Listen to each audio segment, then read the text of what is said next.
are going to start directly with our first session. Yeah, for this, I am going to directly hand over to my colleague, Mohamed Osman. Yes, thank you, Professor Becker, for the keynote. Thank you, Shima. So our first panel session is titled Leading Innovation in a Changing World, Mutual Learning in Innovation Ecosystems. So apparently we live in a changing world nowadays. In the last 4 years, we have had a pandemic, we have war in Ukraine, we have supply chain problems, raw material deficiencies, and so on. And I think it's important to be able to drive through all of these changes and challenges with innovation in mind. One or two key words that actually comes that we will probably keep saying during this session is ecosystems and clusters. And I would like just to quickly say my understanding, at least, of what an ecosystem and a cluster is. So an ecosystem is, we can say, as an arrangement between different stakeholders to create and share collective value. So different stakeholders coming together to be able to solve some issues and collaborate. While a cluster, we can define it as a concentration of firms and industries based on either the industry, what they do, or geographically, for example. I would say that the objective of this panel is manifold, I would say. So I would like to come and end to give suggestions and recommendations for our panel experts, as well as for our attendants, as well as this should be of a dedicated interest and special interest to different players, such as the governments, public sector, industry, universities, as well as that can be expanded also to civil society organizations. So instead of each player would work in silo alone, we aim at the end to have a mutual understanding and mutual collaboration, so we can achieve some kind of strategic interaction and collaboration between all the players. Yeah, so without further ado, let me introduce my dear guests. So first of all, we have Dr. Olga Trofimova from the EIT Manufacturing in Ukraine. We have we have Dr. Andrei Karpenko, who is a professor, associate professor in the Department of Economics and Customs, who also is a cluster leader. I believe also Dr. Olga and Dr. Andrei will present some presentation, but we can keep this in the second question, I would say. We have also Mr. Ivan Kulchetsky. He is a president of the Agency of European Innovation. We have Mrs. Monica Schofield, Director of the International Cooperation and EU Office by the TU Tech Innovation. We have Dr. Yuri Spronki, excuse my pronunciation, by the way, professor, yeah, who is a professor in the Ternopily Ivan National Technical University, who also have participated in the SMILE project. In different also activities across the project. And finally, we have Mr. Ivan Movshan, who is the CEO of the Ukrainian scale company. As you see, we have experts from different fields, from different industries, I would say. So let me start by a general question to everyone, and we can take your answers in order. The first question is, what is the role of innovation to mitigate disruptions in the value chain in your industry? And how do you think innovation can help companies become more resilient, especially in this dynamic world that we live in? And I would like to take the answer first from Dr. Olga. If you can. Yes, thank you. I would say innovation have a crucial role in everything, and especially in Ukraine, when we are in such a situation, we always should innovate something in many meanings of this word. And and this that is why, you know, cooperation with innovation institutions As agency of European innovations, Mr. Kulczycki, which represent, and also EAT communities, which are actually a lot of, as you know, 9 KICs. It's, I would say it was really important for us, even in the beginning of 2022, because already in June 2022, I was a speaker in Manufacturing Day of EAT Manufacturing in Vienna, and then we become a networking partner. And already in autumn, we had EAT Jumpstarter for Ukrainian startups and had 150 participants for that call, which was quite unexpected, and nobody expected so many participants for that call. And this is exactly how we try, you know, to warm up our innovation ecosystem in Ukraine. And of course, already in 2023, we had more events, including a Manufacturing Day Ukraine, and then Boost Up Ukraine, and establishment of EAT Community Risk Hub with the office in Ukraine. But again, the biggest important role, of course, it's opening open cooperation with all partners, and of course with clusters also, because today I also participated in a conference which started right now in Ukraine, and Jakub Boratinsky from DG Grow reported that 25% of or even more of all innovations are created by cluster members. So that's why we definitely should understand that cluster could play also quite big role in innovation development of any country. Thank you, if I answered the question. Yeah, thank you very much. Then I would like to take the view of Dr. Andriy Karpenko regarding the role of innovation in mitigating disruptions.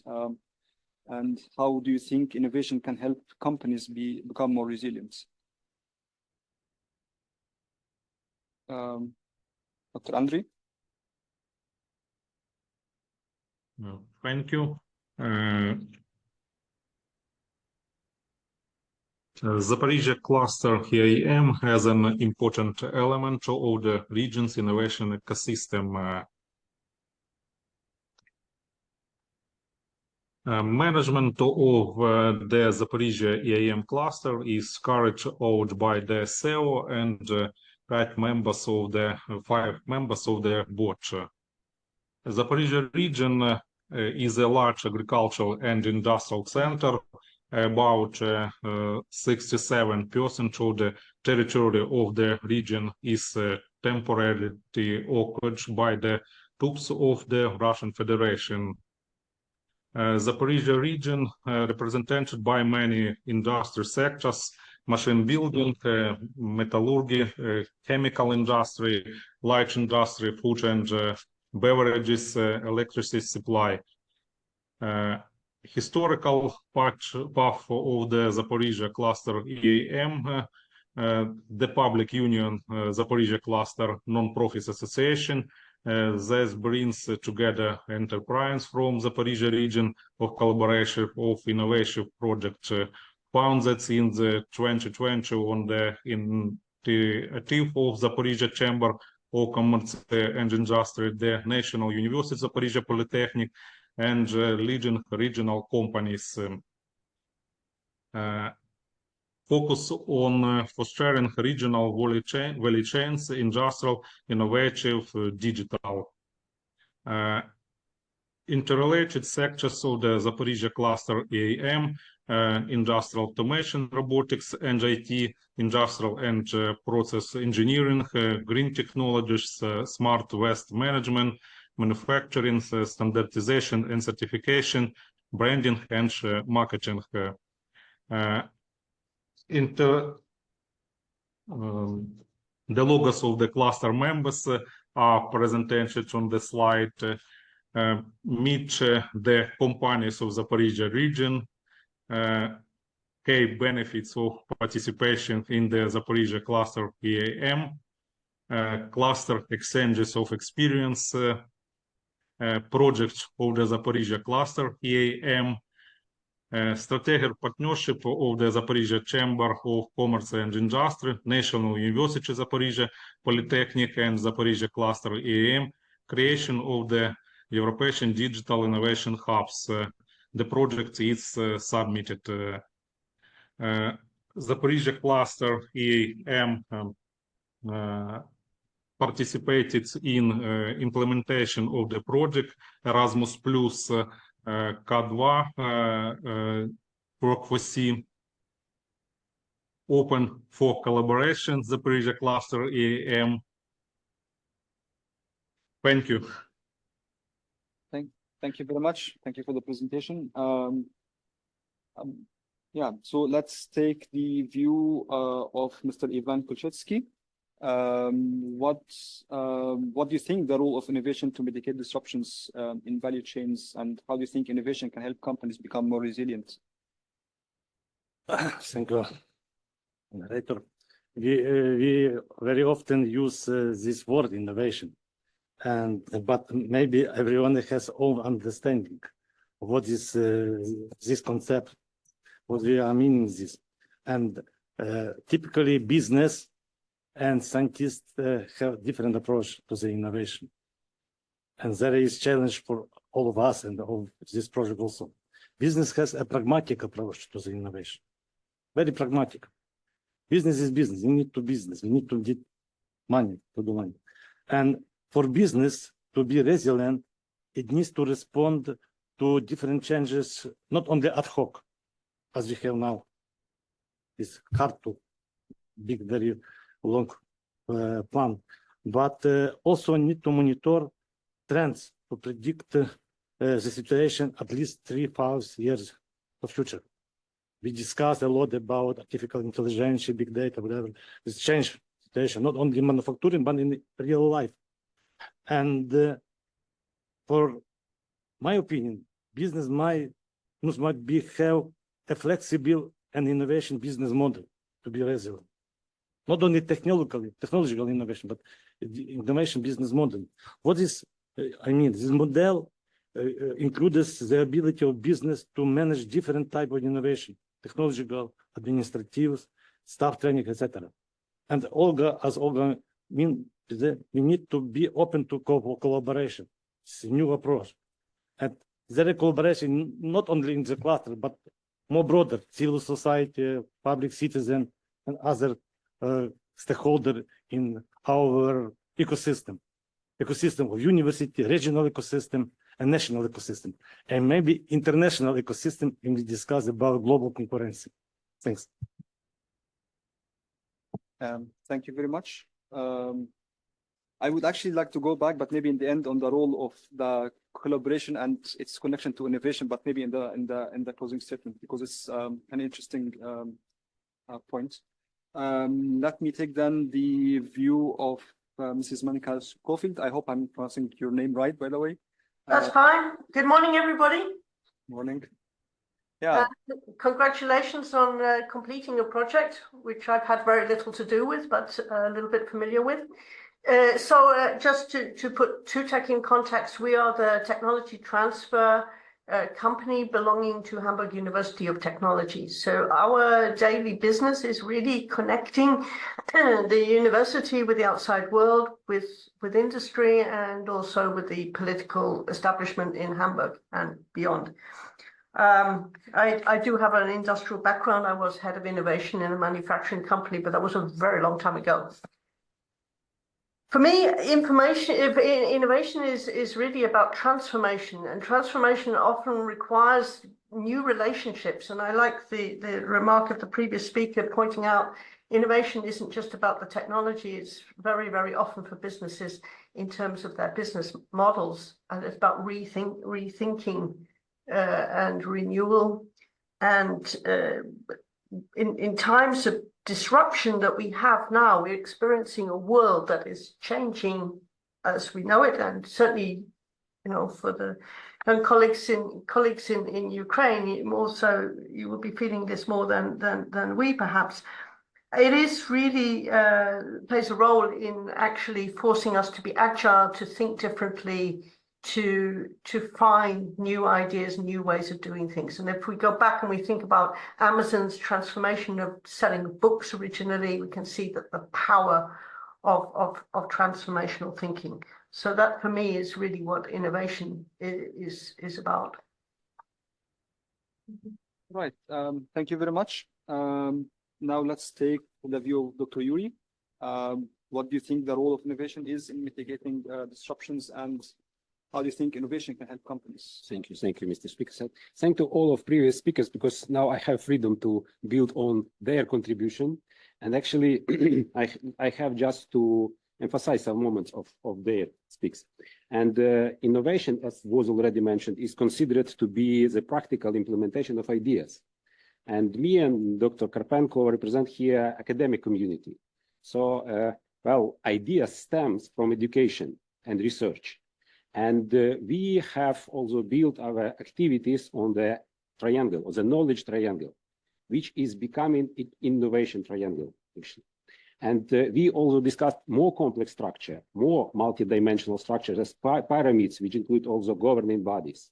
So these discussions, these activities, those ideas developed and implemented, they empower us to reach governing structure, to influence on the strategic decisions. And really the communication and enrichment has become mutual. We have learned a lot from communication both with our academic partners as with our industrial partners through this project. And I believe that helped, that will be fruitful in developing new innovations, which will then be offered for benefit of the business. And also, I should stress that, well, Ukraine has become the benchmark of resilience. So we have to offer our experience, as Dr. Karpenko said and presented, to our European partners to be more stable, more sustainable, more independent in this time of disruptions. Thank you. Thank you very much. I totally agree, actually, because I think Ukraine now is becoming like a case study that we should all learn from. We can also have some key lessons, actually, that we can adapt and take and use, actually, in different places. So, yeah, thank you very much for this point. My last, the same question goes also to Mr. Ivan Mufshan, if he is here with us. Yeah, hello, I'm here. Yeah, hello. So yeah, same question actually. What do you think the role of innovation is in mitigating disruptions, and how do you think innovation can help companies becoming more resilient? I know that we will go back actually to you in one of the questions specifically, but in general, what do you think the role of innovation is? Yeah, thank you. I am a CEO of Ukrainian scale company, and my experience of taking part in Smile Hackathon was very interesting and impressive for us. What I should say about it, that business is open for this collaboration, but business is not ready to make all these organization issues and all organization parts. It should be made by universities, and if it made by universities and easy for business will be more likely to take part in these hackathons or some other ways of cooperation. We can show our problems, we can show our some cases, we can even implement some ideas of students, because after Smile Hackathon, some ideas of students we already implemented in our factory. And also we are still in communication with guys from Hamburg University. And for us, it was a very, very, very interesting experience. And we want to make something like this in Ukraine with Ukrainian universities, because we were really inspired of this Smile Hackathon. But what we see in Ukraine, we see that Ukrainian universities, they are not ready to organize that type of hackathons by themselves, and that's why I think that's like a stopper for making this more popular in Ukraine. And it's not only my opinion. We have several companies, production companies in Ukraine, who are ready to take part in hackathons, but we need all organization to be done by universities. And in this case, it will be easy to collaborate, and we will face and we will see very, very good results of this collaboration. But I think that students, they have very, very big potential of these innovations, not universities, not business, especially students, their potential of innovations, because sometimes their ideas, they are like open-minded. They can be very not standard, and task of universities to organize these hackathons, task of business to take part and to implement some ideas after hackathon. So students should be also interested when they will see implementation of their ideas and realization of their ideas. But if somebody will ask me if I will take part again, I will definitely say yes. And thank you very much for this, for your answer and the information. Thank you. Yeah, so we go to then to the next question to Dr. Olga and Dr. Andriy as well. The question is, how do you think clusters can support the recovery and rebuilding and stabilization of ecosystems after disruptions? Dr. Olga, if you can share your view on this question, how do you think clusters can support the recovery? Thank you. With pleasure. I would say, you know, the cluster movement in Ukraine did during these 2.5 years more than for the last 10 years. And yeah, I could actually share some our experience. We have already a video about our kind of our success for these years. I don't know if you see my screen. Not yet. Not yet. Okay, but I probably it could come. But okay, I will show it in another way. But we really did our best, trying to cooperate with all possible institutions. And as Ivan Kulchitsky said already, that we really did a lot of work in uniting together. And this is exactly how it worked, you know. And about resilience, actually, we understand resilience as kind of hard work between missiles attack, between between our blackouts and so on. So what we did during these years, it's really a lot of work in presenting our clusters, in uniting inside of our clusters, you know, in uniting between clusters. And this is exactly kind of, our way of resilience. Again, resilience in uniting. And this is exactly what happened after the Russian invasion starts in Ukraine.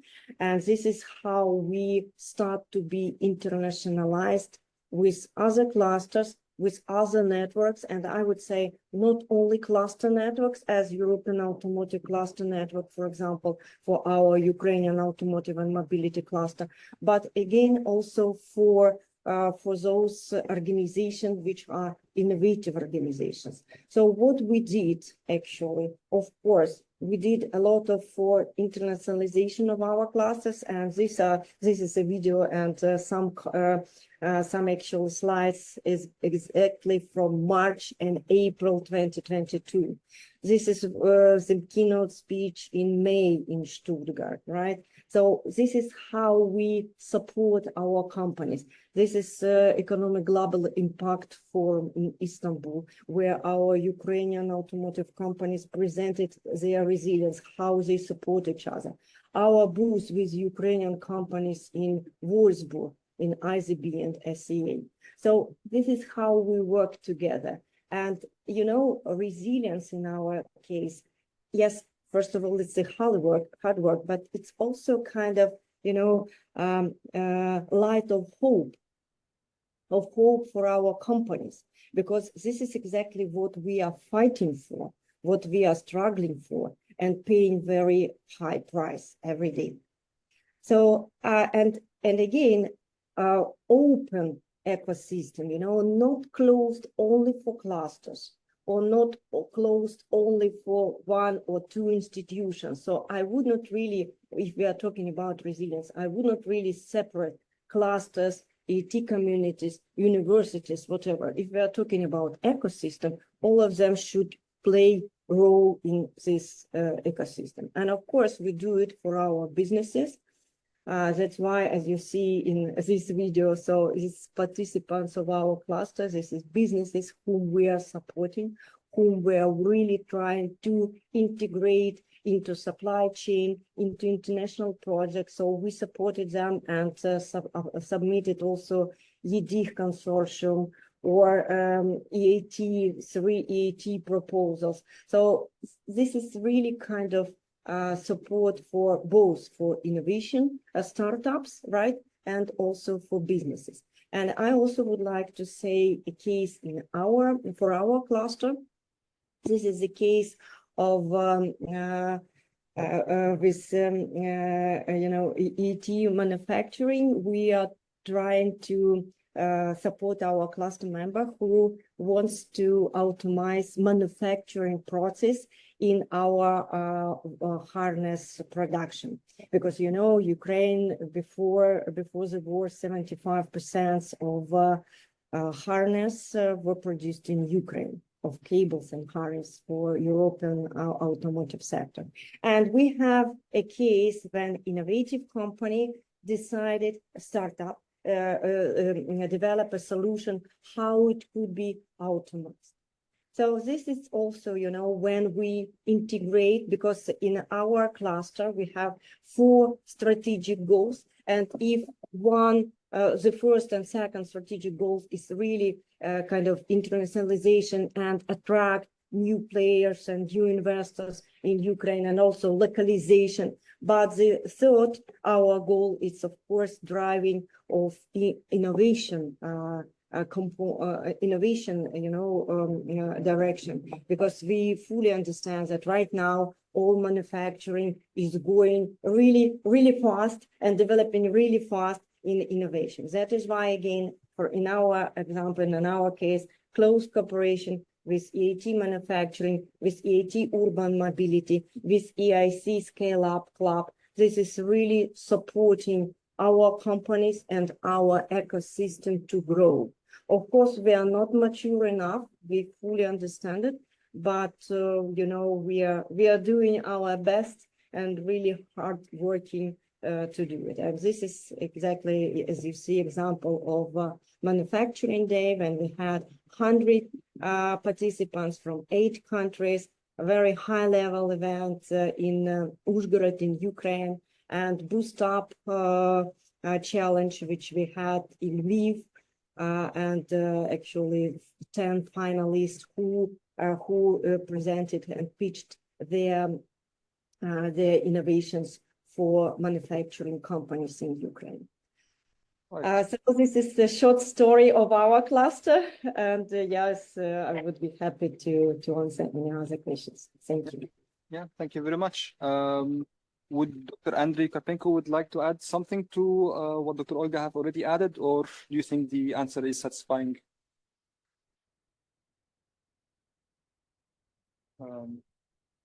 Okay, I'm not sure if Dr. Andrei can hear me, so we can actually, due to actually time also considerations, we can go to the next question. And I would like also to ask Mr. Ivan Kuczynski and again, Dr. Olga, the following question. So in context of resilience, again, what are the manufacturing challenges that we face right now? At least the current one and the main one that we can learn from and and how do you see technological and digital innovation help in solving these challenges? So, Mr. Ivan, if you can. As Olga said, we have a lot of threat of the Russian war in Ukraine, especially for the industry sector. And In this, of course, we have a different situation in each manufacturing sector. But our colleague tried to think about future, and I can present some positive case in our life. One of the case is activity of the Iron Lviv Tech Cluster in Lviv. The cluster bring together more than 60 startups, company, research institutes, and other organizations, and try to create a platform for the hardware manufacturing, not only my tech. Is of course is more easy to create startup and services in ICT as ICT services, but when we work in the hardware is not this easy. Now this cluster have to create a pre-acceleration program for further startups which already have prototype and want to bring to market, attract investment, and prepare for scaling. And now cluster assists the business company in implementing the lean manufacturing based on lean manufacturing approach. And in this activity, I think we need to highlight the role of consultancy.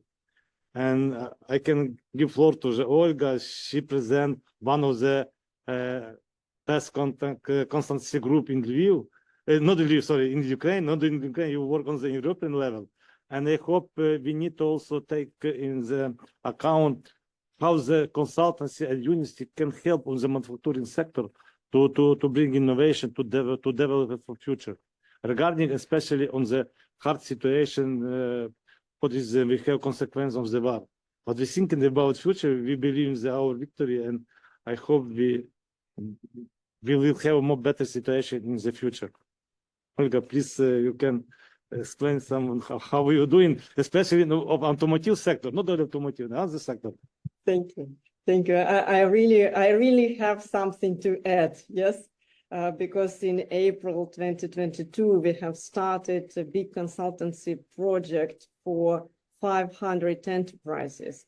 And yes, it was short-term consultancy, and the main goal was really to support them to come back to business, to restart their production, to support in relocation. And for that project, which we had, actually, we initiated it. Then we have support from GIZ Ukraine, but we had 60 consultants involved in the project.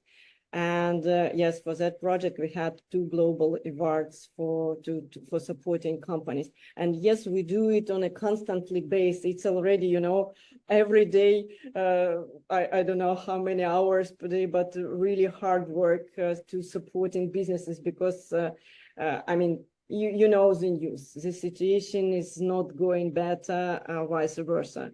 And as your question was, what is the biggest problem right now? Of course, electricity, of course, people, and of course, all other things. And even, I would say that in 2023, and actually in the beginning 2024, can you imagine we had growth in our economy? And it's not, you know, it's real figures of our companies, of our clients who are working in manufacturing. We really had a growth, but right now the situation is really, really bad, and they need support again, and support, of course, in many, many different fields. Yeah. So I would like some words. I also want to add some words about DHA, Digital Innovation Hub. We have created first Digital Innovation Hub in Ukraine. Now we try to develop this hub as European Digital Innovation Hub. We are waiting the result of the call of the Digital Europe program. And for us, it's also a way to continue cooperation, not only in the Lviv region, but also Ternopil region with another colleague. I try to also bring some new approach of our ministry, where is some plan to create from startup to accelerator, and we hope we also can use some good result of a small project in this activity in the future. Okay, thank you very much for the informative answer.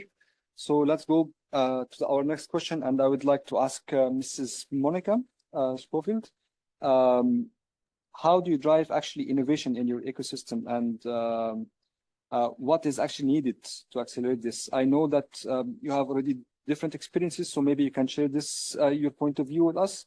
Also, since you are working in TUTech, which is also in collaboration with different universities, maybe you can share us what do you require actually from universities and what can you give us supporting universities? So, Mrs. Monica. Okay, yeah, thank you. I will try to answer the question. I think, one of the key elements in innovation is about relationships. I think this is about, how do you connect with needs, with opportunities, with the technology, whatever. And you can see a university, if you like, is a form of knowledge hub. Thank you very much, Olga, for your approval. You can see universities as kind of knowledge hubs. I mean, one shouldn't forget one of the key roles of a university is to produce graduates and to produce graduates that are capable of stepping out into the big wide world and making a contribution to it. But the role of universities in an innovation ecosystem, I think, is partly to provide those opportunities. But what a lot of external organizations, particularly industry, find difficult with universities is finding the way in. How do you connect? And there, I would say that to drive innovation, to help innovation, to accelerate and catalyze it, you need intermediaries. And that's the role of the technology transfer offices or the cluster managers, if you're looking in a wider context. These people are actually quite essential, the connectors, the people who provide, if you like, the dating agency facilities. So I think that's something. The other thing which I think the technical university, Hamburg University of Technology has done recently is putting its research agenda in a frame that is sort of relevant and accessible in conceptual terms to the outside world. So we have a leitmotif, engineering to face climate change. And we have organized the research around that frame. Everybody does that bit, but it's a way of making universities perhaps easier to understand what they're doing and to find the way in. And I think those are the key things I would say. The other way to help it is the new thinking around challenge-based research, which climate change is one. But and for that, you need to bring in the problems of the outside world, make them clear for researchers to work on. And this is the sort of and this only comes through dialogue, through contact, through understanding, and that's what I think we need to do. Thank you. Yeah, thank you very much for your answer. I would like actually to take the opinion of Professor Blecker, since he is a professor and he have long history of teaching and collaborating in different projects. So how do you think, how do you drive your innovation in your, I would say ecosystem, but university can be part of an ecosystem. So how do you think we can drive innovation in this? And what do you think from your experience, how education and institutions and universities drive innovation from your point of view? Thank you for the question. Let's start with the main requirement, in my perspective, towards universities. And it's basically only one aspect. It's being open. Being open towards the needs of the ecosystem, needs of the industry, needs of society. Being open towards societal and technological changes. Being open in the sense of trying to contribute toward these changes. Being open in the sense to invite industry in the academia context, which means include them in the lectures, invite guest lectures. Being open in the sense to host external lecturers, being open in the sense of supervising industrial-driven master or bachelor theses, being open in the sense of doing joint projects and exchange ideas, so that research is basically not stuck in this old difference between rigor and relevance, just doing those, doing real research, which is still relevant for the society, and to solve real world problems at the end, not only the methodological perfect solution, the mathematical perfect solution, just searching for the problem. So I think universities have to understand themselves as part of the ecosystem of the quadruple model.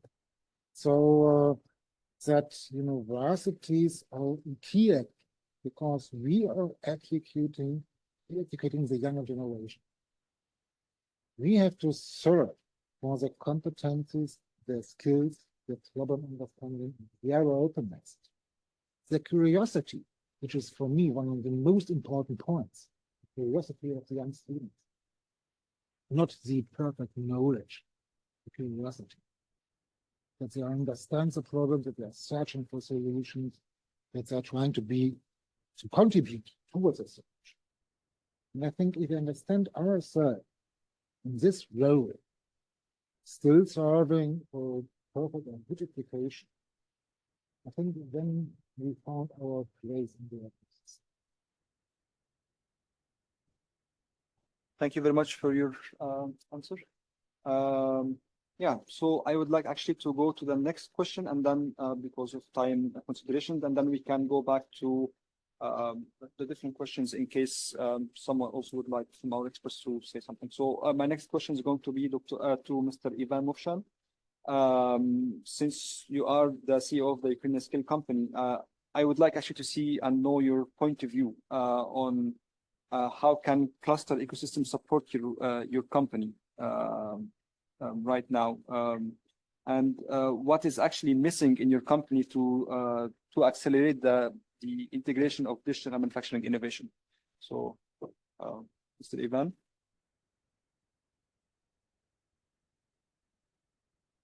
Mr. Ivan Movshan. So, okay, I'm not sure if Mr. Ivan can hear us.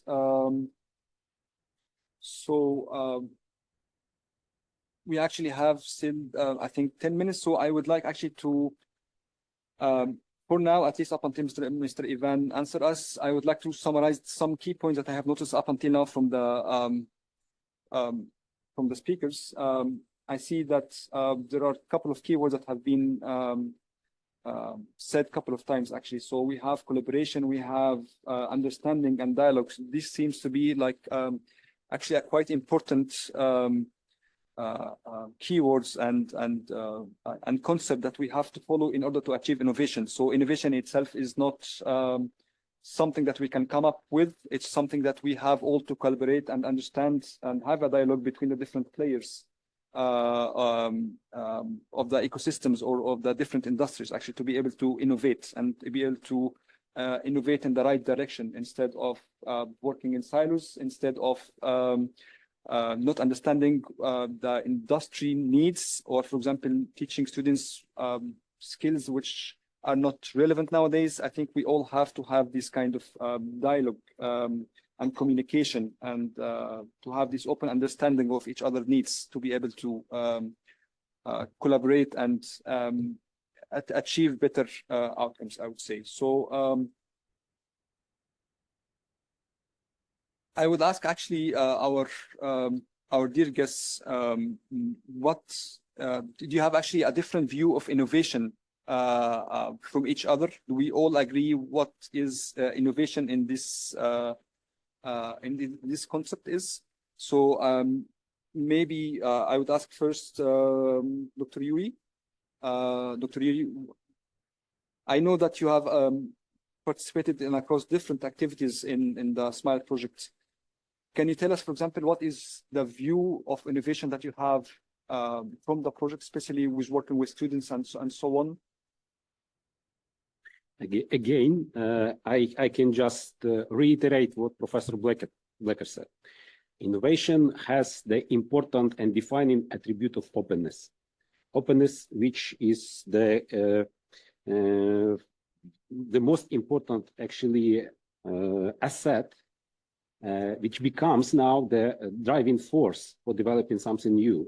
And this openness, this allows us not to waste our creativity and time for inventing bicycles.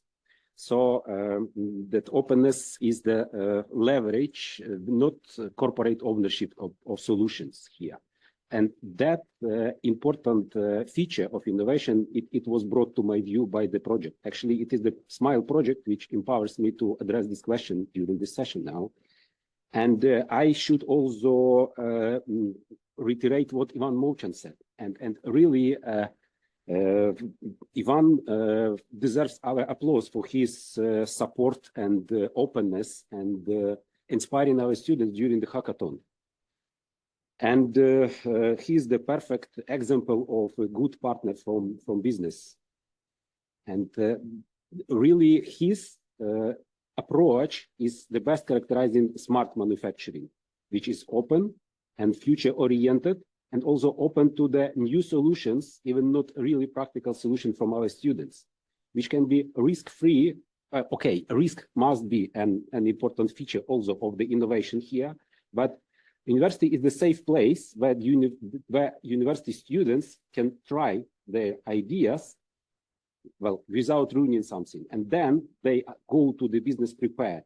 They can contribute to manufacturing better than now. So again, innovation must be not just a new solution, but it must be sustainable innovation. It must be affordable to business. So again, this can be reached only when this knowledge triangle, innovation triangle, is implemented in full. So this not to be, say, equilateral triangle, and it is not so far.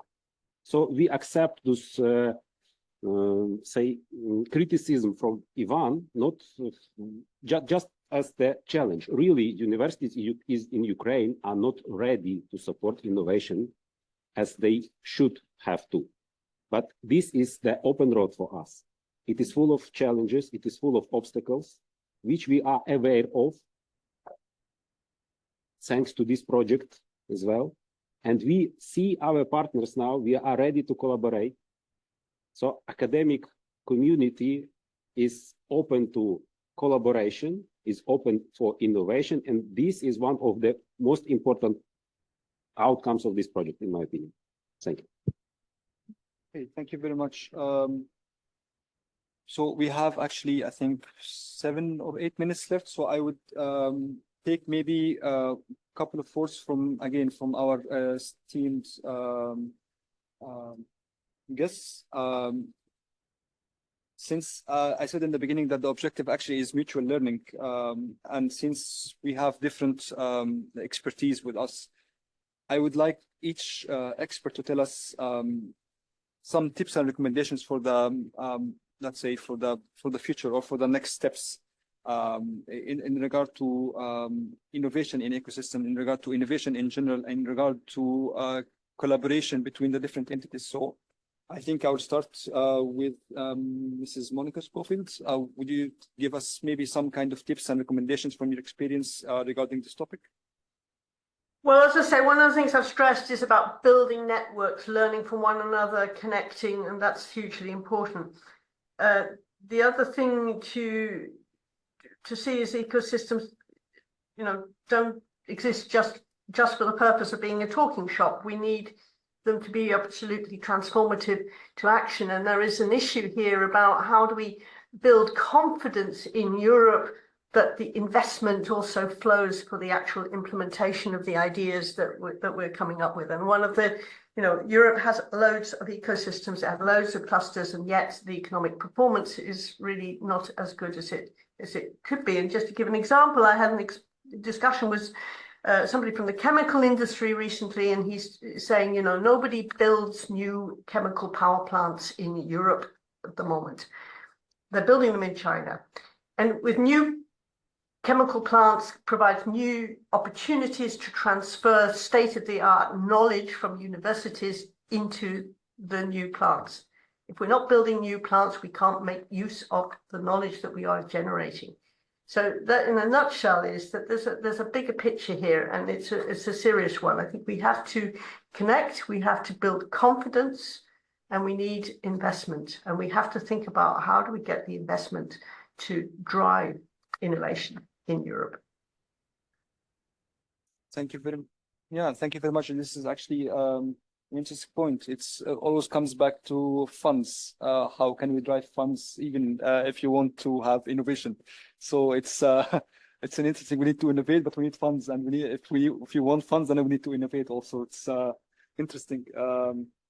So same question. Actually, I would like to ask Dr. Olga, if you are with us, maybe you can give us from your experience tips and recommendations for the future when it comes to innovation for ecosystems. What do you think actually what we need in the future in terms of innovation and innovation in ecosystems? Wow. Yeah. Well, first of all, if we are talking really about innovation in manufacturing, we need manufacturing, because it's not possible to implement and any actually projects, any program, we need not only innovator or innovation solution provider, but also a company who is ready to implement it. Without it, it's sorry, who needs this innovation if nobody could apply? Well, and for that, we definitely need investments. And in which way? Because in Ukraine, we are even in a worse situation. And of course, I absolutely agree with previous speakers that universities could not support any innovation. I mean, implementation of any innovation. Companies right now in Ukraine, for sure, also could not support implementation of this innovation. And this is kind of dilemma, which definitely should be settled in a high level. So this is the point, because we could, I mean, all of us, all your project, other project could warm up all these innovations, all these startups, scale-ups, whatever. But if there is no manufacturing anymore, or manufacturing is decreasing, or manufacturing is going to China, even if we declare that we want to be near shore, nevertheless, everybody is going offshore. I don't know what to suggest and what to recommend. Probably to review the policy. Yeah, thank you very much. Also, policies comes to place here. This is also this is why actually this session is actually important. Policies comes from public sector and from governments, and this is actually the main playground, I would say, here. This was actually a very interesting session. I think we, due to time consideration, we have now to go to the next break, I would say. So I would like to thank you all again for your time, for your efforts, for your collaboration, and for the information and that you have given us today. And I hope that we have actually learned some keywords, something that actually we can use to be able to innovate in this changing world and this disruptive world. So